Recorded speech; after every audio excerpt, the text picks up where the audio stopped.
falar de um tema aqui. Não foi combinado isso, mas o tema relacionado à ética, integridade, sob o guarda-chuva do compliance. E eu vou tentar explicar um pouquinho para vocês aí do que se trata, né? Claro que tem muita gente que já sabe do que se trata, mas a gente vai aprofundar um pouquinho e eu vou aproveitar e contar a história da Siemens, como é que a gente foi parar onde a gente está no momento, tá bom? Eu pedi aqui para os organizadores, né, como eu não trouxe slides, né, para ir me dando a noção do tempo, né, para eu não ficar falando, porque com o microfone eu costumo esquecer da hora, né.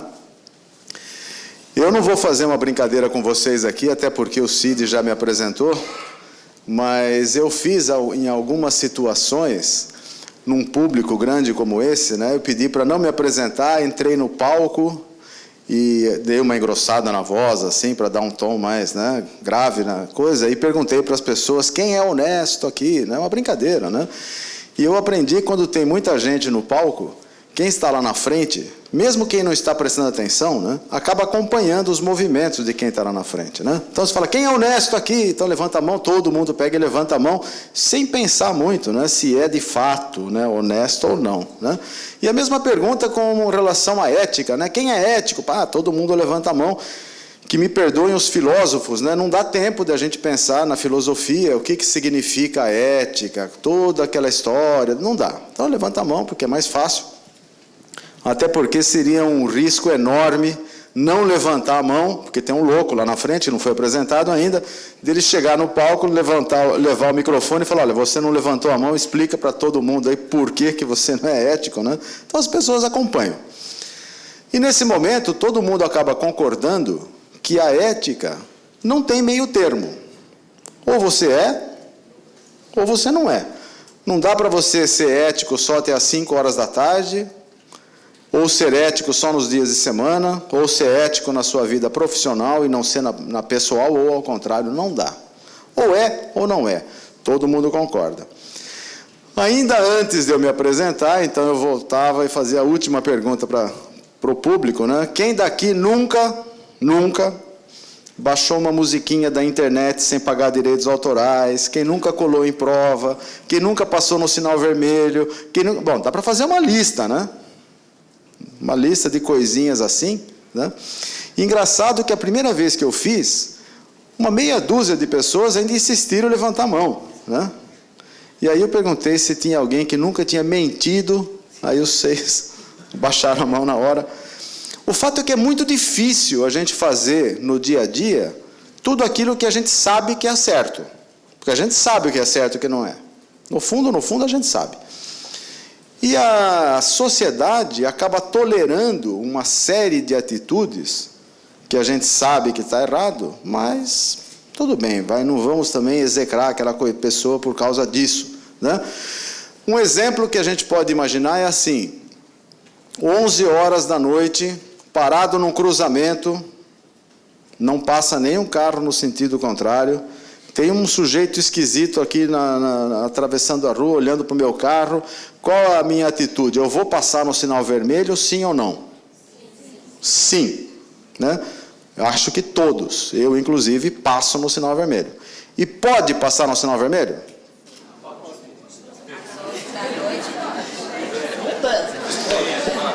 Quando o sinal está vermelho, o sinal vermelho significa pare.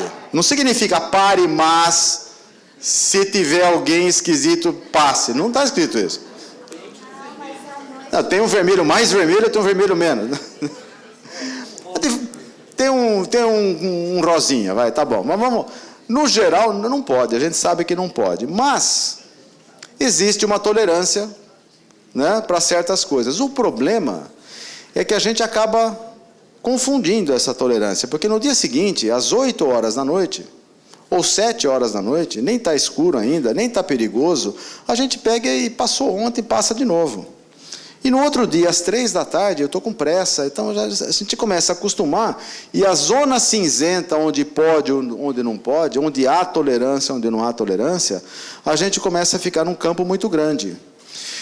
E a gente começa a entrar naqueles dilemas de, eu sei que não pode, mas, na ética onde eu atuo, pode. Sabe, você já ouviu isso em alguns lugares, de a nossa ética que permite, o nosso negócio permite que eu faça isso. Nós estamos acostumados a fazer assim. Então, esse é um grande problema. Na vida pessoal já é difícil, né? Quando a gente vai para a vida profissional, ainda é mais difícil do que isso. Porque na vida profissional não tem muita tolerância para isso. Não tem muita zona cinzenta. O que pode, pode. O que não pode, não pode. Ponto. E quando a gente fala de compliance, além disso, do pode ou não pode, nós temos uma outra palavrinha. Então, se a gente pudesse usar essas palavras, vamos dizer assim, embaixo do compliance nós teríamos ali a ética, né, que seria basicamente o que nós somos, estamos fazendo, mas tem a reputação, que é o que os outros acham que nós somos. Então, para a vida profissional, olhando o compliance, nos dias de hoje, nós temos que fazer a coisa certa, cumprir a lei, cumprir as normas internas, e além disso, eu tenho que demonstrar que eu estou fazendo a coisa certa. Não adianta nada para uma empresa fazer as coisas certas se todo o mercado acha que ela faz errado. Ela vai morrer do mesmo jeito. Então, para o lado profissional, entramos na questão do compliance. Hoje em dia, nós estamos falando de duas coisas. Fazer a coisa certa, sim, mas, além disso, nós temos que demonstrar que estamos fazendo as coisas certas. Parecer ser. Além de ser, nós temos que parecer. Bom, então é mais ou menos nesse ambiente que o compliance começou a tomar uma cara nova nos últimos tempos. Compliance nasceu lá atrás, né, falando mais da questão regulatória, que era basicamente atender o que a regulação fazia, o que os regulamentos faziam ou exigiam, que os requisitos pregavam, as normas, as leis, mas hoje em dia nós estamos dando um passo além disso, que é também a questão da ética e a questão da integridade. Tá ok? Bom, eu falei um pouquinho disso, né, só para a gente dar uma contextualizada no assunto compliance, e agora eu queria entrar um pouco na questão da Siemens, contar um pouco da experiência nossa, do que aconteceu com a minha empresa e por que eu estou aqui ainda, né? Vocês vão entender. Eu não sei quantos de vocês aqui viram notícias em 2006, né? Mais precisamente 15 de novembro de 2006, saíram notícias nos jornais da Alemanha de que eram alegações naquele momento, não tinham provas concretas, mas que a empresa poderia ter usado, de alguma forma, dinheiro para pagar propina, ou dinheiro para fazer corrupção e para ganhar algum projeto público em alguns países no mundo. Eram alegações, eles citavam lá, eu não sei exatamente ao certo, 15 ou 20 países. O Brasil não era citado nas alegações, mas tinham alegações de Venezuela, falavam de Argentina, falavam da Turquia, falavam da Grécia, falavam da Rússia, falavam da Alemanha, falavam de alguns países. O fato que isso pegou a empresa de surpresa, até rima, né? Empresa de surpresa. Bom, nós não esperávamos uma coisa desse tipo. Uma empresa que na época tinha lá seus 160 anos de idade e a sua vida inteira foi colocado que nós cumpríamos a lei, nós éramos uma empresa ética, nós éramos uma empresa honesta, nós éramos uma empresa que cumpríamos todos os requisitos, era uma empresa cidadã, uma empresa responsável, era uma empresa de tudo, e de repente saem notícias dessas no jornal. Nós não esperávamos isso. Fomos pegos de surpresa e nós tínhamos que reagir, tínhamos que fazer alguma coisa imediatamente. A primeira coisa que a empresa fez naquele momento, isso então, as notícias em final de 2006, né? Então, no começo de 2007, a empresa demitiu todo o board mundial da organização. Então foi CEO mundial, CFO mundial, presidente do setor A, presidente do setor B, todos os setores que foram citados nas alegações, eles foram demitidos, inclusive o presidente do conselho de administração da empresa. E eles foram demitidos não é porque eles estavam envolvidos, ou porque eles sabiam, ou porque eles foram, não, deixa acontecer. Nós não sabíamos ainda se aquelas alegações todas, elas seriam comprovadas, sim ou não, mas esse grupo de pessoas que estavam no comando da organização, esse grupo foi incompetente para evitar que a empresa entrasse nessa situação. Nós não tínhamos controles suficientes internos que prevenissem esse tipo de atitude. Então, eles foram demitidos por incompetência. E ainda se falou na época, olha, se a gente ficar sabendo, agora nas investigações, que além de incompetentes, vocês participaram ou sabiam, aí a empresa vai processar cada um de vocês, como pessoa física. E teve pessoas desse grupo aqui que acabaram indo preso, né? Bom, então essa foi a primeira atitude. A segunda atitude que a empresa tomou foi um acordo com as autoridades alemãs, a Siemens é uma empresa alemã, e também com as autoridades americanas, que a Siemens tinha ações na Bolsa de Nova York, para fazer um amplo processo de investigação interna. Interna entre aspas, porque quem definiu quem iria fazer a investigação acabou sendo as autoridades, nós só pagamos a conta, e eles saíram investigando tudo o que tinha pela frente. Não eram só as alegações que apareceram no jornal, mas também todos os países onde a Siemens atuava, todos os negócios, todos os projetos, ou os principais projetos. Estamos falando em 192 países espalhados pelo mundo. E eles ficaram quase 2 anos fazendo investigações para identificar se havia, além das alegações, mais alguma coisa acontecendo ou que já tivesse acontecido. Imaginem cada um de vocês aqui, estão todos bem de saúde, vocês vão no médico e falam assim, olha, façam todos os exames possíveis, eu tenho certeza que vão encontrar alguma coisa. Certamente, e foi o que aconteceu também. Nesse processo de investigação, encontraram muitas outras coisas que foram levadas, todas elas, para as autoridades, sem nenhum filtro da organização. Então, a ideia foi levar tudo, o que tem que pagar, paga, o que tem que limpar, limpa, vamos virar a página e vamos ter uma nova vida daqui para frente. Tá? Esse foi um acordo feito. Então, às vezes, a gente escuta pessoas dizendo, a Siemens pagou uma multa de 1 bilhão, não foi multa, a Siemens pagou um acordo para encerrar o caso em 2009, então já 2 anos depois, com essas investigações todas, de tudo aquilo que foi encontrado, para que a gente ressarcisse pelo menos o dano daquilo que poderia ter sido causado pela nossa organização. Quando a gente fala nossa organização, claro que estão pessoas, né? Não foi bem a nossa organização, não foi a empresa que quis fazer, mas sim pessoas que acabaram fazendo. E nós tivemos, nesse período, muitas pessoas que saíram da empresa, muitas pessoas que acabaram sendo demitidas, inclusive. E eu não tenho essa estatística de cabeça, né? Nem interessa muito, mas se vocês pensarem, quantas pessoas se envolveram em atos assim? 500, 800, 1000, parece muito, né? Mas numa empresa que tinha 470 mil funcionários, nós estamos falando de 0,2% da população, sendo que 99,8% das pessoas que estavam na empresa, e eu faço parte dos 99,8%, nós não fizemos nada de errado, mas nós sofremos muito. E nesse período depois de saírem as alegações até o pagamento desse acordo, nós não sabíamos se a empresa iria continuar existindo ou não.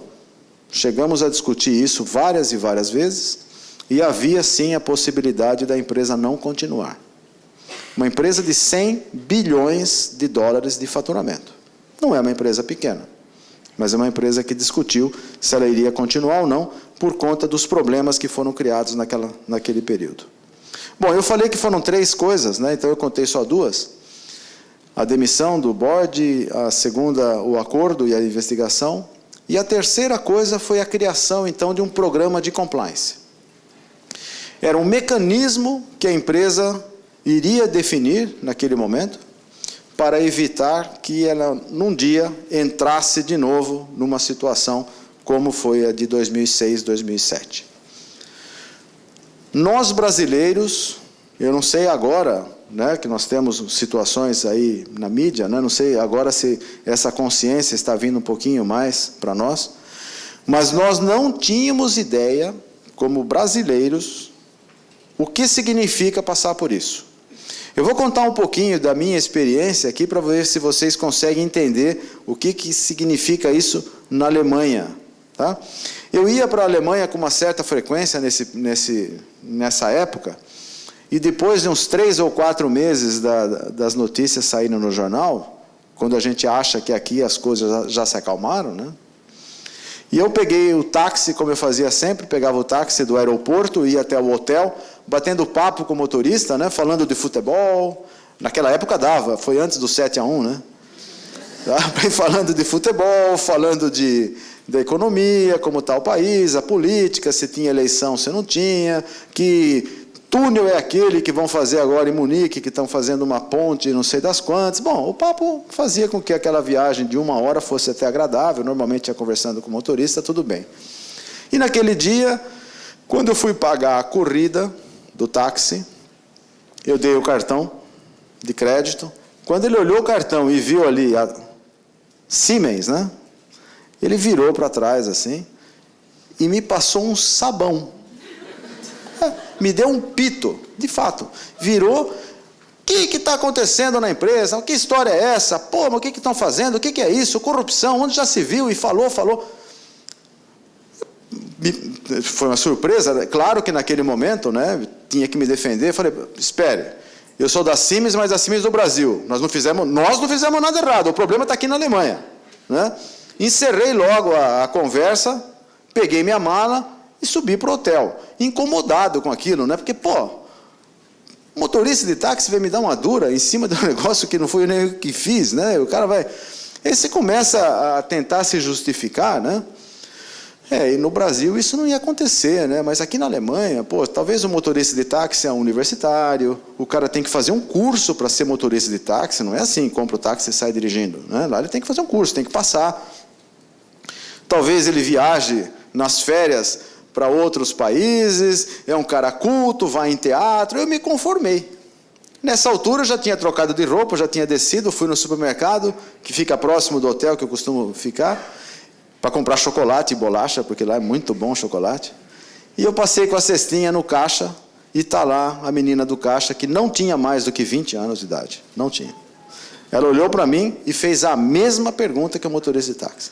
Só que com um tom de crueldade.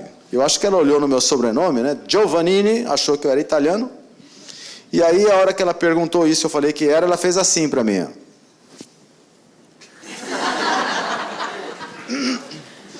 Bom, não precisa dizer que eu não usei mais meu cartão de crédito na viagem, né? Porque, falei assim, imagine se um policial me para pedir o passaporte e me vê da Siemens, eu vou preso, né? Do jeito que estava.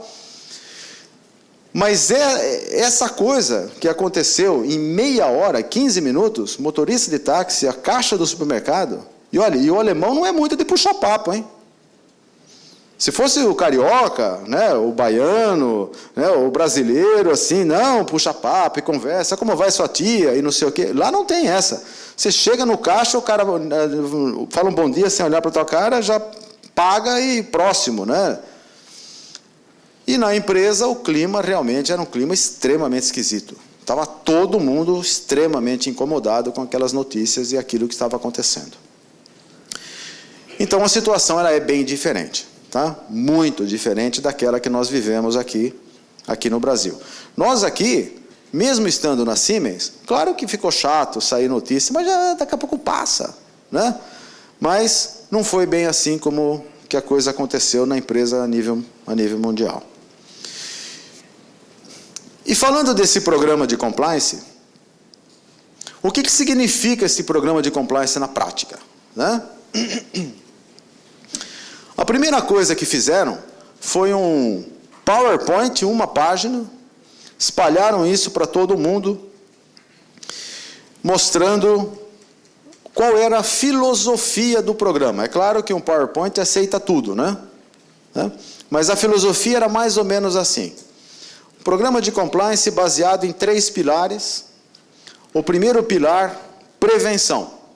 Óbvio, né?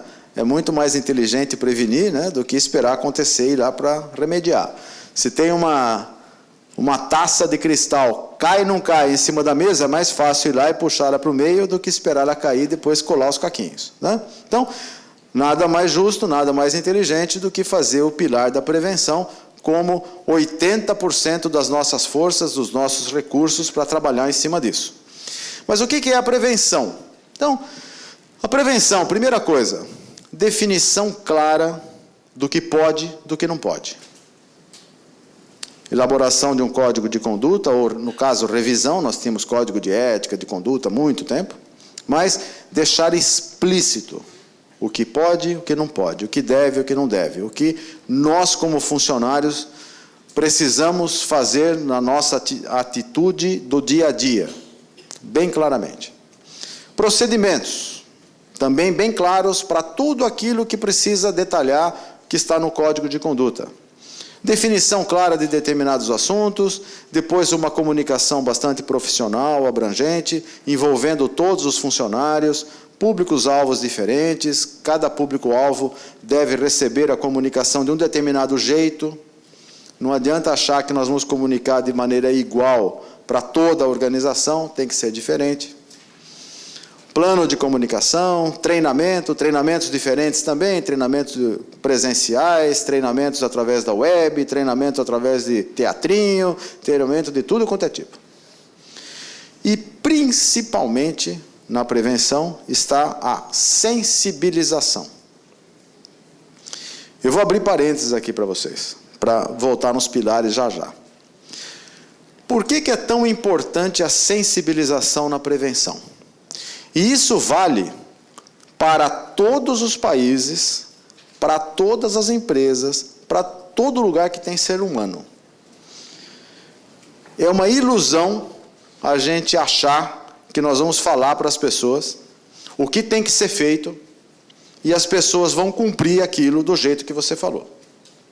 As pessoas não vão fazer assim. Elas vão fazer do jeito que elas querem.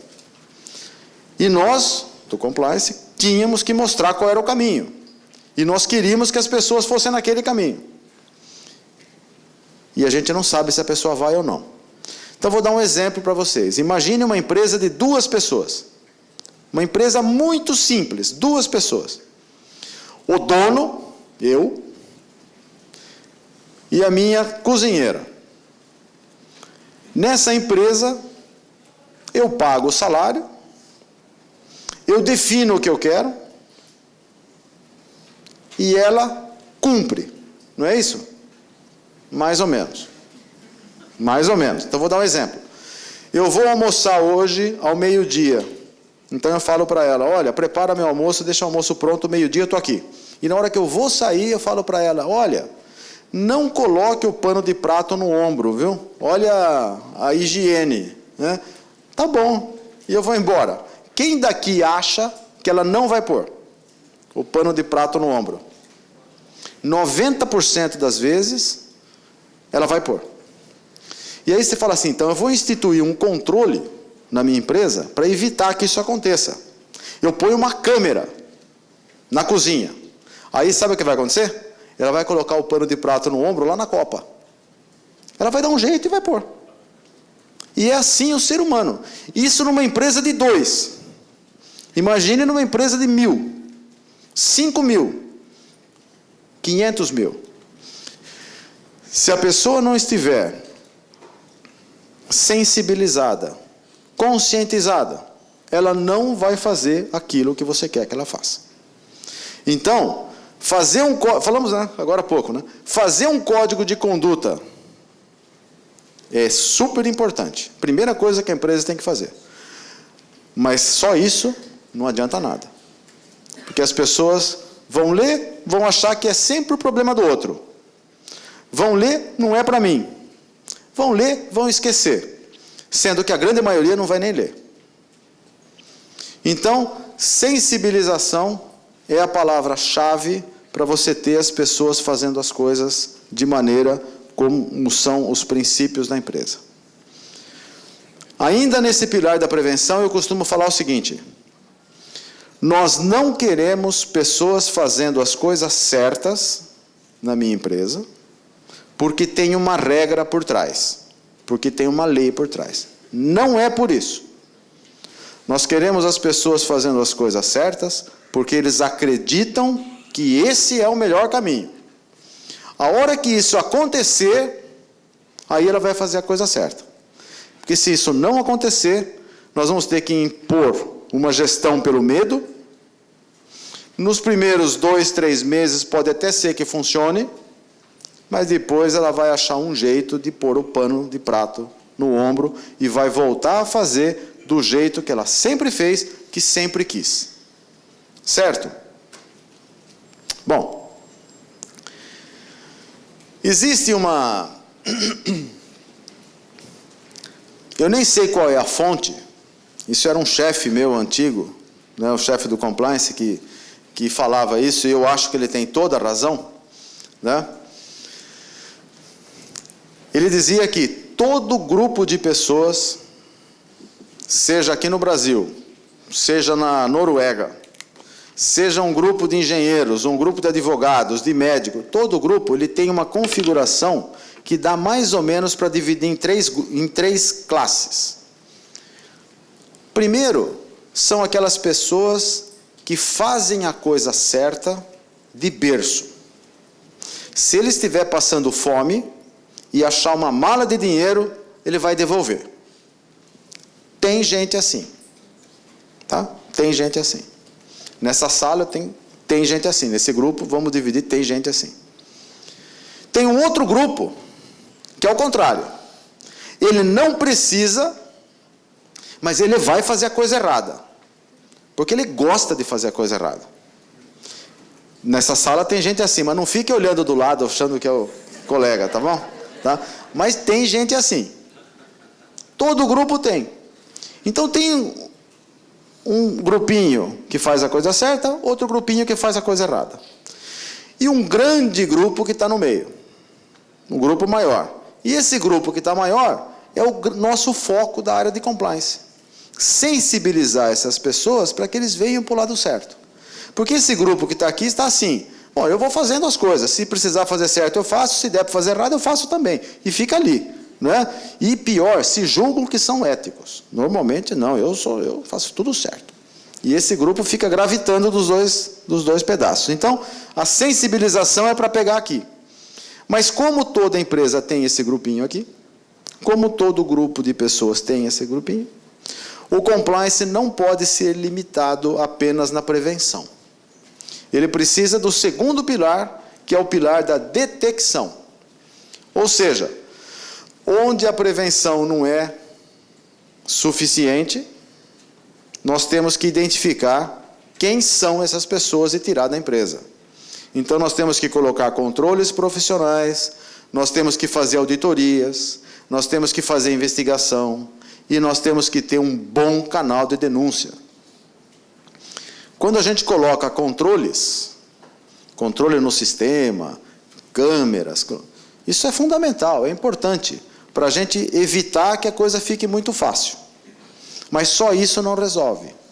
O canal de denúncia vai começar a resolver no momento seguinte, porque tem um grupo enorme de pessoas que começa a perceber que aquele grupinho lá está colocando em risco o meu emprego. Aquele grupinho está colocando em risco a empresa onde eu trabalho. Como aconteceu, né? Em 2006. 0,2% das pessoas, né? Eu estou chutando esse número, tá? 0,2% puseram em risco 99,8% das outras pessoas. Então, quando essa massa começa a perceber que vale a pena fazer uma alegação, que não é feio dedurar, porque as pessoas acham que isso é dedurar, quando na verdade não é. A empresa espera que as pessoas falem o que está acontecendo. Existe um contrato de trabalho da empresa com o funcionário, existe um código que a empresa deixa explícito. Se você souber de alguma coisa errada, você deve falar. Então isso não é dedurar. Então, quando as pessoas começam a usar o canal de denúncia, a gente começa a ter um processo de detecção muito melhor do que simplesmente ter os controles na organização. Tá? O terceiro pilar do compliance, se a gente identificar, tem que ter tolerância zero para má conduta. Tem que ser assim. Independentemente do cargo, independentemente do nível, independentemente de quão importante é essa pessoa para a organização. Inclusive, a experiência tem mostrado, e nós aplicamos isso na prática, quanto mais alto é o nível hierárquico, quanto mais alta é a senioridade das pessoas, mais pesada é a sanção. E tem que ser assim. Imagine uma pessoa aí de 18 anos que acaba de sair do curso técnico e entra para um departamento de compras e no seu primeiro projeto ele faz uma compra de uma empresa que tem um primo envolvido e tem um conflito de interesse, putz, e o garoto de 18 anos acabou de fazer uma burrada. Aí. Talvez uma carta de advertência e um treinamento para essa pessoa, talvez a gente consiga salvar esse jovem. Mas se esse mesmo ato for feito pelo diretor de compras, ele tem que ser demitido. Vocês entenderam a diferença? E isso tem que valer para todos. O que não pode numa empresa que está colocando, né, um PowerPoint ali com prevenção, detecção e a resposta, o que não pode é identificar um problema e fechar os olhos. Mesmo que o problema tenha sido causado pelo meu melhor vendedor. Passou da linha vermelha, meu amigo, não pode ficar na nossa empresa. Tá? Bom, esse era um PowerPoint, né? Como eu disse para vocês.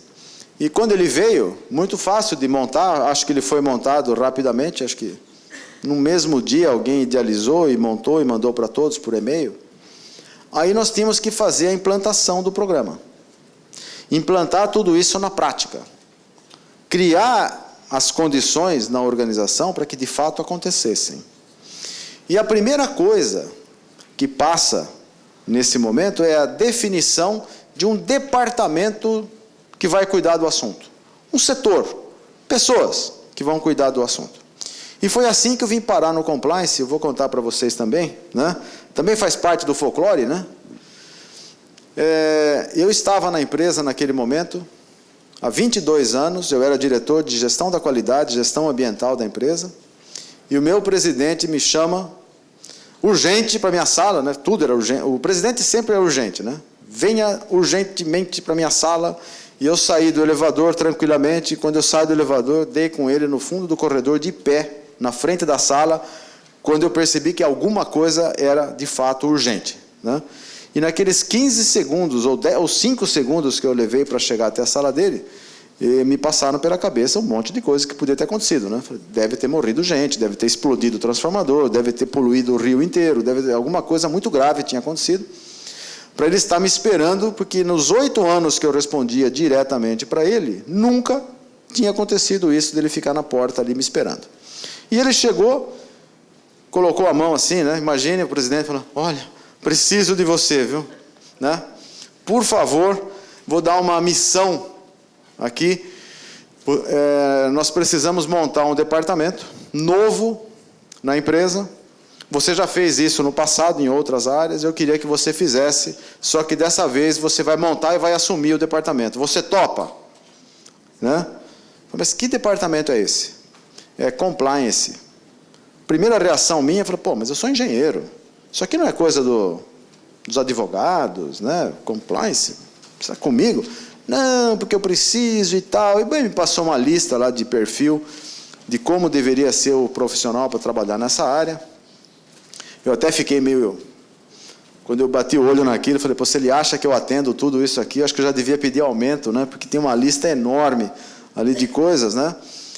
Mas essa lista enorme de requisitos para a pessoa trabalhar no departamento de compliance, eu aprendi depois que ela é só uma referência.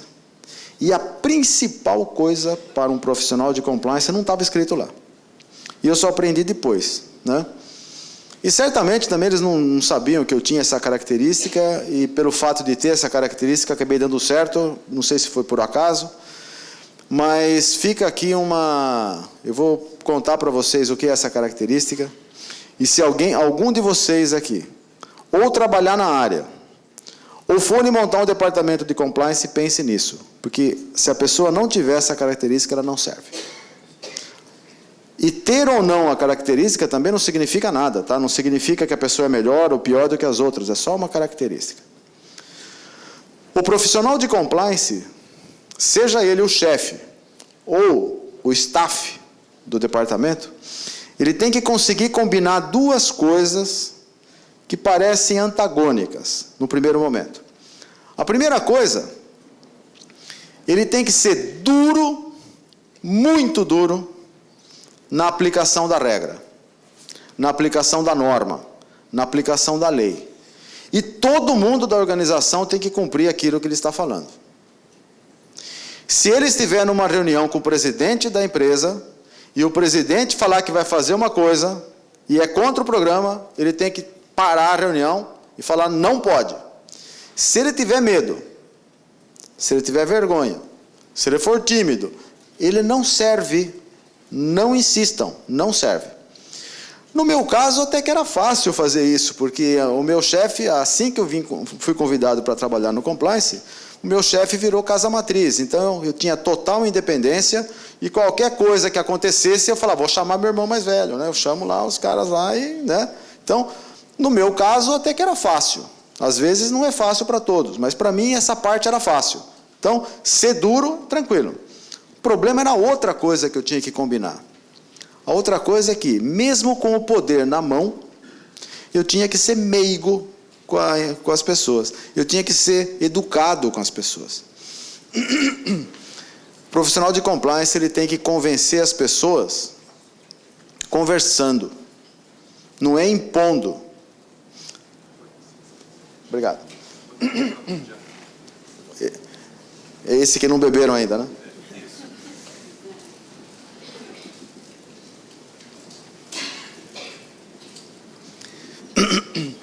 Então, o cara que trabalha no compliance, ele tem que saber que ele tem o poder na mão, mas não é para usar. Ele tem que conversar com as pessoas. Ele tem que convencer as pessoas.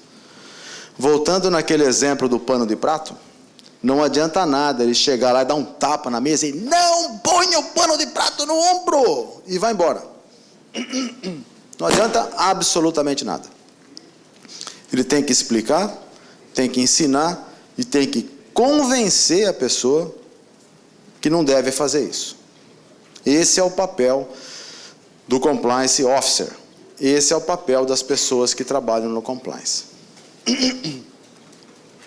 Mas ele não tem a vida inteira para ficar convencendo.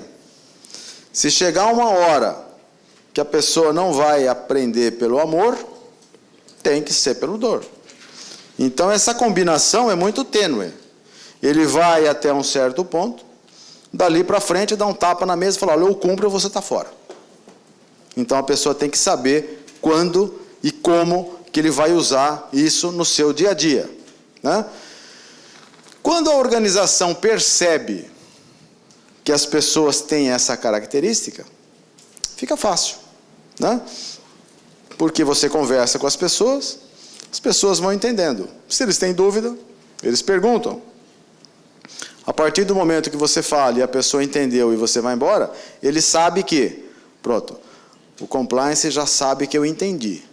Se eu fizer alguma coisa errada agora que eu entendi, eu estou fora.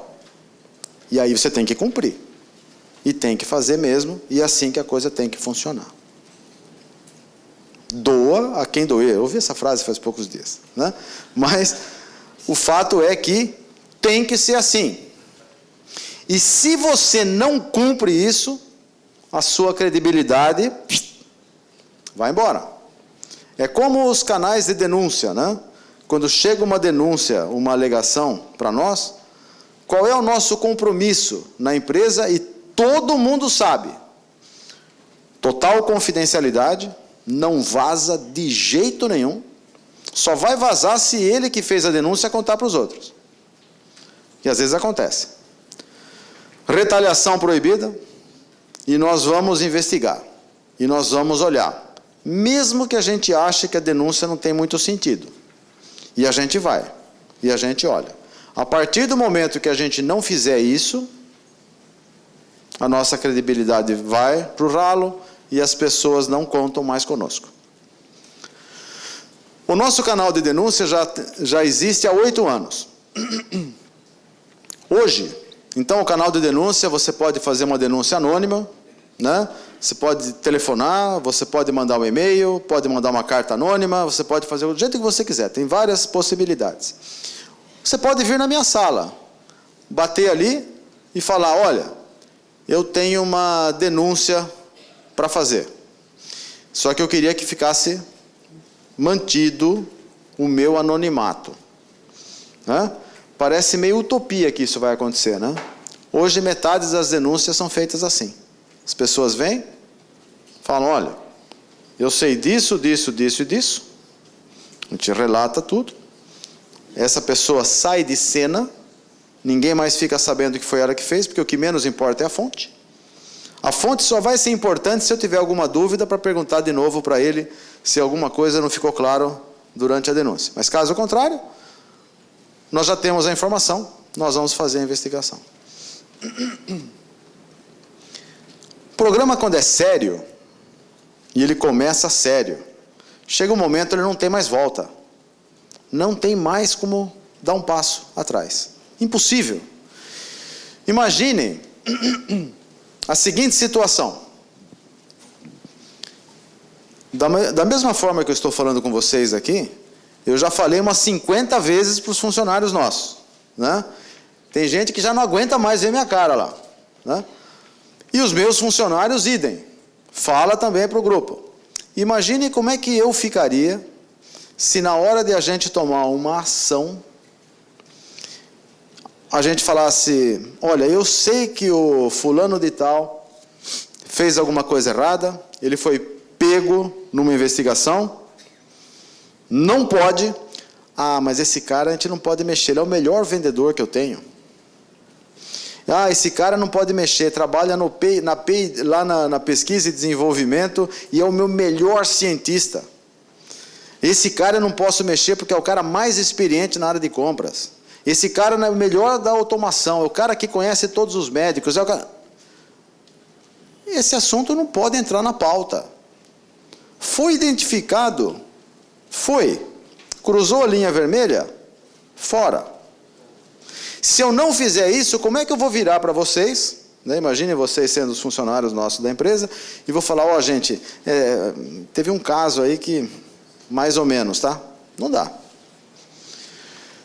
Como é que ficaria o presidente da empresa que apoia o programa todo momento e fala que é assim e vai ser assim, se ele faz uma atitude dessa? Obrigado. A credibilidade vai embora. Como é que fica a cara dos diretores que também apoiam o programa, se na hora que nós identificamos um projeto de risco, de ética e integridade, ele fala, não, mas estamos falando de 50 milhões, não, nós vamos seguir em frente. Não pode. A quantia não está em jogo, está em jogo o ato. Então, isso explica, acho que talvez alguns de vocês estejam esperando que eu fale da leniência do cartel nosso em 2013, né? Não sei quantos de vocês conhecem, mas eu acho que a maioria. A Siemens fez um acordo de leniência em 2013 no cartel dos trens em algumas cidades, em São Paulo, Brasília, né? Esse caso foi completamente diferente do caso de 2006. Em 2006, nós somos pegos de surpresa. O caso de leniência, ele foi identificado por conta do programa de compliance que nós temos.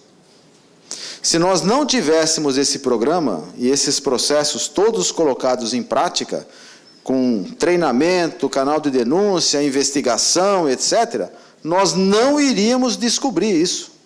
Coisas que aconteceram há 15 anos atrás.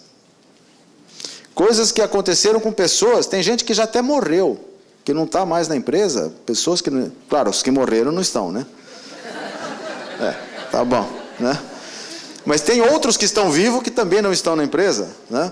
Na verdade, são pouquíssimas as pessoas que ainda estão na organização, que eram daquela época, e ainda assim com pessoas com nenhum poder de decisão, que na época não estavam nem na mesma área. Então, para identificar o que aconteceu naquela época, foi extremamente difícil. E nós identificamos muita coisa, e chegamos a cheirar muita coisa, mas não temos a prova. Tem gente que acha, pô, mas peraí, se fez tem que saber que fez, mas peraí, mas quem fez? Essas pessoas que fizeram não estão aqui mais. É como você sobrevoar a mata amazônica e falar assim, você está andando de helicóptero por cima e tem uma pedra atrás da árvore. E não fala mais nada. Você não acha que árvore que é, você não acha que pedra que é, você não sabe onde que está. Você começa a investigar e você vai, e isso leva muito tempo. E nós chegamos num ponto das investigações que nós tínhamos muita coisa que eram indícios de que havia algo de errado, mas nós não conseguíamos achar mais evidência, mais nada dentro da nossa organização. Nós tínhamos que fazer uma entrevista com pessoas que não eram mais da empresa, eu não posso fazer isso, porque eu tenho limitação no meu poder, né? Eu tinha que entrevistar um concorrente, eu não posso fazer isso. Eu não posso abrir sigilo bancário, eu não posso, tem um monte de coisa que eu não posso fazer. Chegamos nesse ponto, qual é a atitude? O que nós poderíamos fazer? Varrer para baixo do tapete? Jogar de volta para o rio, o armário, trancado, com o esqueleto lá dentro? Não dá. Então foi levado o caso para o CAD, foi feito um acordo de leniência, lamentavelmente isso vazou para a mídia, e quando vaza, as informações não vêm exatamente como as coisas aconteceram, e aí saiu esse imbróglio todo, desde julho do ano passado para cá, sobre a questão do processo de cartel dos trens. E saíram um monte de notícias, algumas delas correspondem à verdade, outras não. O fato é que expôs a imagem da companhia de uma maneira completamente injusta, mas, se isso acontecer de novo, a empresa vai fazer de novo. Seja aqui no Brasil, seja em outro país. Não tem como deixar de fazer. Bom, depois nós vamos ter aí um tempinho para perguntas. Se vocês tiverem dúvidas, curiosidades, perguntas vocês vão poder fazer. Eu só não prometo responder todas, mas estaria à disposição. Fiquem à vontade aí para perguntar. Então, queria agradecer aí a atenção de todos.